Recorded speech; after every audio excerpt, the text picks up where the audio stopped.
You just need to say this one sentence, and your child will never dare to disrespect you again. This is not a curse, nor is it a harsh reproach. It is a sentence that comes from calmness, understanding, and a deep grasp of human psychology, especially the psychology of children who are growing up and starting to think that their parents are old-fashioned and outdated. In today's video, I will reveal not only the one sentence that can immediately stop your child's disrespect, but also the deeper reasons why so many children behave disrespectfully toward their parents. And even more importantly, you will learn how to communicate in a way that earns your child's genuine respect, not just their fear. Before we begin, leave a comment below with a positive affirmation as a commitment to attract good things into your family. For example, you could write, "I deserve to be respected by my children," or any other wish you have in your heart. And do not forget to like the video and subscribe to the channel so you will not miss any content that helps you understand, connect with, and nurture deep, meaningful relationships within your family. Let's work together to create a positive, thriving, and happy environment. Boundaries, they may sound rational and cold, but they are actually one of the highest forms of loving action that a parent can take to preserve their relationship with their children. Because without boundaries, love becomes distorted. And one of the most effective ways to set boundaries is knowing exactly what to say and saying it at exactly the right time. It is not about yelling. It is not about staying silent. It is about speaking calmly, clearly, and with love. Like this sentence, "We love you, but we do not accept being treated like nameless servants." At first glance, it may seem simple, but within this sentence lies the power of self-respect and conditional love. The condition being respect. First, this sentence does not assign blame. It does not begin with, "You are so ungrateful," or "You are the reason we are suffering."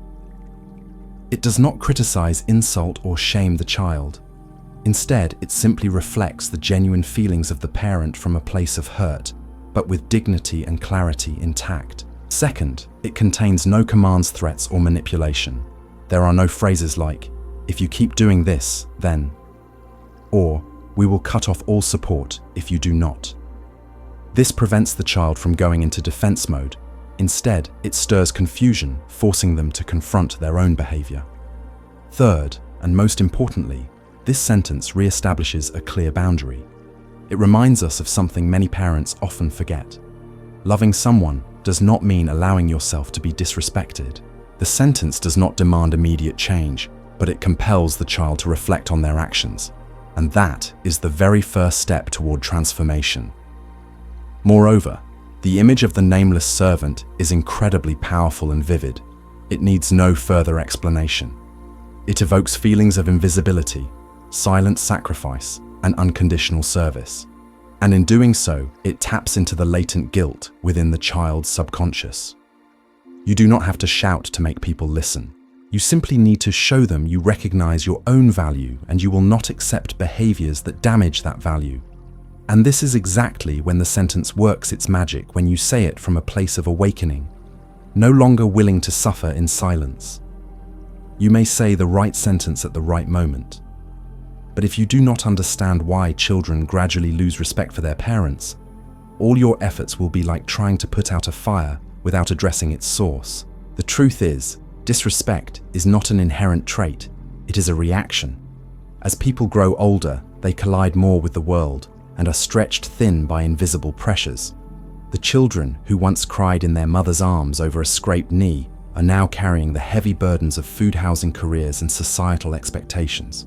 Drowning in stress, they instinctively return home, and without realizing it, they unload their frustrations and exhaustion in the form of careless words and attitudes.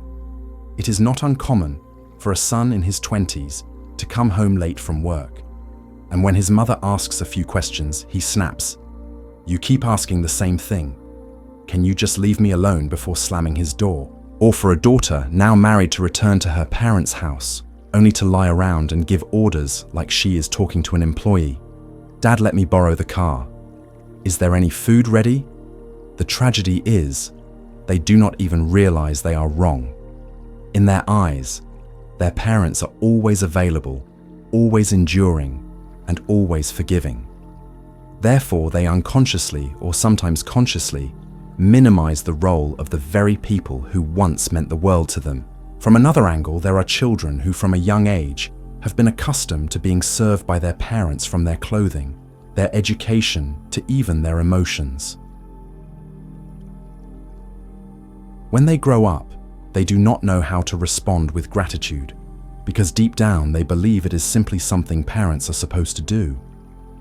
And the more the parents do without complaining, the less the children recognize where the boundary of respect should lie. Worse still, when a child starts to earn their own money, meaning they gain a certain degree of social power, the imbalance in the relationship becomes even more obvious. A successful child can unintentionally become a benefactor in their own home. They pay hospital bills, buy gifts, send monthly allowances, and then feel entitled to speak down to their parents. Respect, by its very nature, does not come automatically from blood ties. It must be cultivated through limits principles and the way parents respond even to the smallest behaviors. And things get even more complicated when third parties step into the picture, like sons-in-law or daughters-in-law. When generational gaps are intertwined with cultural differences. Disrespect is no longer just an individual problem, it becomes systemic. No respect was never properly established. It was never set as a standard, and that is why it cannot be fixed with just one sentence or one confrontation. It must be an entire process of reshaping how children see their parents, not as permanent fixtures who are always there to serve, but as human beings with emotions, with boundaries, and deserving of kindness and dignity. And once you have understood why disrespect forms and quietly grows over the years, the next big question is, when is the right time to say that sentence? One crucial principle to remember is, never say it while emotions are still running high. If your child is fuming with anger and you are hurt to the point of tears, that is not the moment to educate or reclaim your position. When emotions are stretched too thin, even the wisest words will be misunderstood, dismissed, or worse, turned into an endless argument. The golden context is when the atmosphere has settled. It is the moment when you have calmed down, when your heart may still ache, but your mind is clear. It is the moment when you can look your child in the eye without your voice shaking, speaking not out of anger, but because you know if you do not speak now, you might not have another chance later. Imagine this scenario. After dinner, your child snaps a bitter comment at you just because you offered a small piece of advice. It is not the first time. In the past, you stayed silent, but this time you do not react immediately. You simply stand up quietly, clear the table, and go into your room. You say nothing for the rest of the evening. Then about an hour later, after your child has calmed down, after the tension has faded, you step out. You do not yell.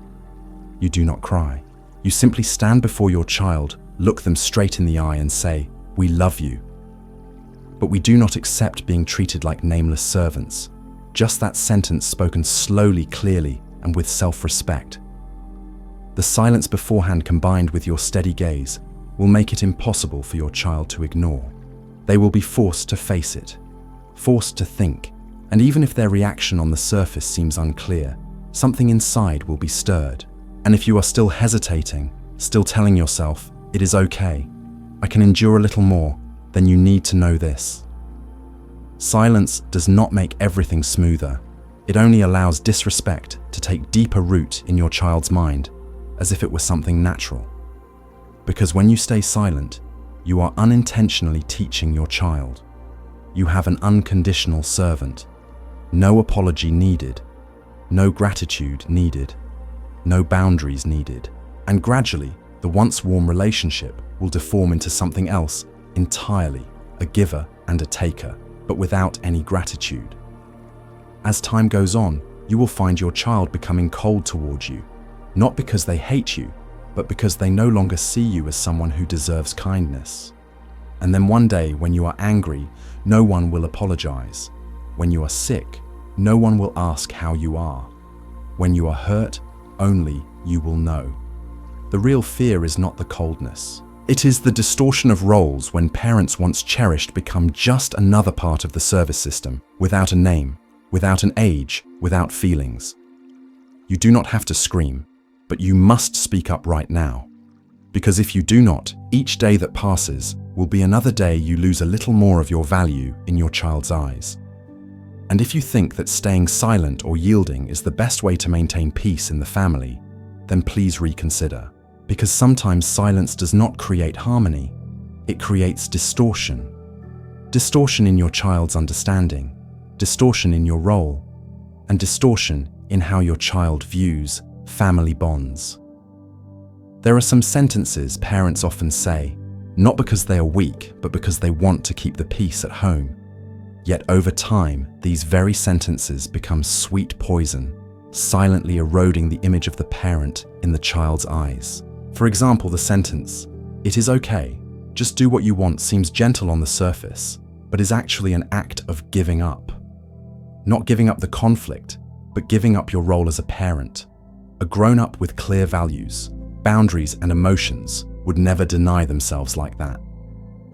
When you say, "It is okay," you are negating your own hurt feelings. When you say, "Just do what you want," you are inadvertently teaching your child that your opinions no longer matter. Over time, your child will not only do whatever they want, but they will not even bother to ask for your opinion, because you have taught them that you will always yield, and that your feelings are less important than their convenience. What about the sentence, "It is my fault that you are angry"? This is a form of taking blame without actually being at fault. It carries a sense of wrongful self-blame and self-diminishment. When you shoulder all the blame, you relieve your child of any responsibility for their emotions and behavior. Your child does not need to learn how to control their anger or think about the consequences of their words, because you have paved the way for them to believe, "Whenever I get angry, it is because my parents are not good enough." This is not humility, it is the kind of submission that crushes you in the relationship. It turns your child into someone who habitually blames circumstances and others and never looks inward. Another sentence, one that seems to show great forgiveness, is "Forget it. I am not upset with you." This is often said when you are clearly hurt or spoken to harshly, but you still want to appear noble. In reality, though, your child does not see nobility. They only see that you are easy to dismiss, that you can be hurt without speaking up, without demanding any repair or apology. Gradually, your child will develop the habit, whenever they do something wrong, just stay silent and everything will pass. No need to take responsibility, no need to make amends, no need to apologize. And the most painful part is that you, the one who should be respected, become a silent contributor to your child's escape from responsibility. Mindset. You think you are preserving harmony, but in truth, you are quietly trading away your dignity for temporary silence. Do not confuse love with excessive sacrifice. A truly loving parent teaches their child how to take responsibility for their emotions and actions. They do not teach by erasing themselves. We have talked a lot about emotions, about hurt, about the helplessness when parents are disrespected by the very children they love most. But if anyone still wonders whether these reactions are too emotional, if there is any concrete evidence showing that setting limits is truly necessary, then let behavioral psychology speak. One method that has completely changed the way human beings communicate with each other, especially within families, is nonviolent communication, developed by Dr. Marshall Rosenberg. This method is not about being so gentle that you have to swallow your anger, nor is it about sugarcoating your words to avoid hurting anyone. It is the art of speaking the truth with deep respect for both yourself and the other person. The key in this method is not what you say, but how you say it, so that the listener does not feel criticized, yet still fully understands your emotions and boundaries. In practice, many parents have tried this approach, and the miraculous thing is when they learn to express the truth calmly and clearly, their children started listening. Famous psychologist Carl Rogers once made a profound statement: "Respect only exists when there is truth." This seemingly simple sentence is the key to every relationship, because if you keep suppressing, keep trying to stay silent to maintain peace, your child will never know where your boundaries are. They will not sense where you are hurt or what you cannot accept, and therefore they will never learn to truly respect you from within. This principle applies not only with children, but also in marriage. Dr. John Gottman, who studied over 3,000 couples for more than 40 years, concluded, respect does not happen naturally. It is the result of setting boundaries at the right time, meaning happy long-term couples are not those who never argue, but those who know how to say no at the right moment. They do not allow small wounds to pile up into major resentments, and most importantly, they do not allow anyone, even the people they love most, to cross their core boundaries without a response. The same goes for raising children. No matter how much you love them, if you do not set boundaries, you are teaching them that love equals silence and submission. That is not the kind of love that helps a child grow. It is the kind that breeds illusions of power, entitlement, and a lack of empathy. You may have spent half your life living in that pattern, but now is the time to change. Because even science has given you a powerful confirmation. Respect must be taught, demonstrated through truth and clear boundaries. Even if you say the right thing at the right time without a steady presence behind your words, that sentence will drift away like a weak breeze. That is why the real power does not come from the words alone. It comes from the energy you carry when you speak. Your voice is the first thing that creates a difference. Slow your speech down a little. Do not rush. Do not hurry. A slow, steady, and firm voice will make your words carry more weight than any argument ever could. When you slow your pace, the listener has no choice but to adjust to your rhythm, leaving no room for impulsive reactions or interruptions. Next, use your eyes as an anchor.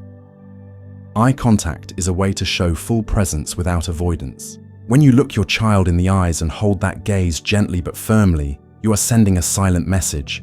I am here truly, and I am saying this not to hurt you, but to be understood. The most crucial thing is, do not justify yourself. Do not start with lines like, I know you are busy. I know I have made mistakes too. Those words immediately weaken the message you are about to deliver. You do not need to beg. You do not need to explain. Your presence and your voice, if steady enough, are already the strongest affirmation of the validity of your emotions and boundaries. But how do you develop that presence when you have long been accustomed to staying silent? How do you speak without trembling from emotion or fear, especially when saying something you have never dared to say for years? The answer is practice. Do not wait until you are in the actual situation to learn how to speak. Practice beforehand. The more thoroughly you practice, the less fear you will feel. Start with the simplest step. Stand in front of a mirror. Look yourself in the eyes and say the sentence you wish to say.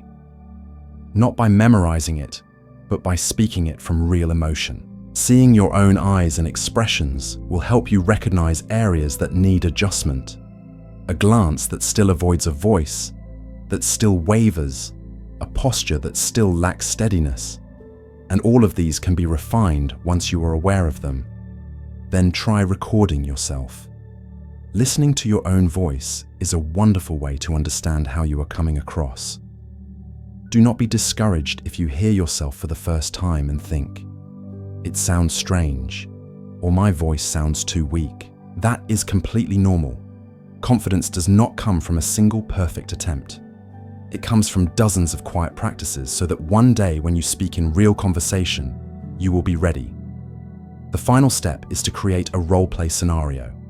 Ask a trusted friend or family member to play the part of your child and practice with you. You would be amazed at how effective this is, because when someone stands in front of you, reacting, maybe even pushing back, you will learn how to hold your ground in a real situation. And it is this training that will help you stay composed when the actual moment arrives. You might think you are not naturally strong, but strength is not something you are born with. It is something you build. Every time you stand before the mirror and say your words clearly, every time you listen to your voice and refine it, every time you try again when you feel it is not good enough, you are stepping closer to the version of yourself. You have always wanted to be a parent who not only loves deeply, but also preserves their dignity with unwavering grace. Love is not about silent endurance. It is not about wordless sacrifices, made in the hope that one day your child will finally understand. Love without self-respect will soon become a burden that neither side feels warmth from anymore. You do not need to become harsh. You do not need to shout or sever ties with your child to reclaim respect. When you re-establish boundaries, you are not just changing your child's behavior. You are teaching them a lesson far more valuable than any lecture: how to live responsibly toward the feelings of others, how to sustain a healthy relationship where no one must silently suffer. If you have stayed with me until this point, it likely means there is something within you that longs to be set free, a hurt that has never been spoken, a quiet loneliness that comes from being a parent. Write a personal affirmation for yourself in the comments as a way to start the journey of change from within. For example, I deserve to be loved and respected, or anything else your heart needs to hear from your own voice right now. And do not forget to like the video and subscribe to the channel, because this will not be our only conversation. We will return, we will continue to share, to walk this path together, as people learning to live kindly with themselves and to teach that kindness to their children. Believe this, it is never too late for a mother or father to rise and to finally be heard with all the respect they truly deserve.